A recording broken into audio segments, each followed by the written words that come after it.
चला तर मंडळींनो, फणसाच्या गऱ्याचे वेफर करूया। मागच्या व्हिडिओत मी तुमका दाखवलं होतं फणस काढताना फुटलो तो, त्याच फणसाच्या गऱ्याचे वेफर करूया आणि भाजी पण करूया। तर मंडळींनो, हे आम्ही आता फणस सोलतो सगळे असे बसून आणि अर्धे तोंडात पण जातात। आता इकडे बघा, गाय पण इली आहे, ती पण मदत करू केली आहे, तिचा पण खाऊन पोट पण भरला। तर अशा प्रकारे आमचे झालेत फणस सोलून, गरे हातानंच आम्ही बारीक केलं।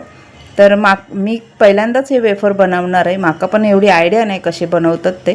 तर बघूया, ट्राय करूया कसं फणसाचे गरे वेफर होतात ते। त्यावेळी गरे जसे चिरून झाल्यावर लगेचच मी भिड्याची कढई गॅसवर चढवलंय आणि खोबरेल तेल त्याच्यात ओतल्यावर गरम झाला जसा खोबरेल तेल तसे मी गरे सोडले आणि मस्तपैकी असे फ्राय करून घेतले। ब्राऊन कलर येईसर असे कुरकुरीत होईसर फ्राय करायचे आणि मस्त असे, हे बघा मी थोडेसे फ्राय करून घेतले, मस्त झाले कुरकुरीत आणि चविष्ट झालेत। तर तुम्ही पण एकदा करून बघा, छान लागतात गरे।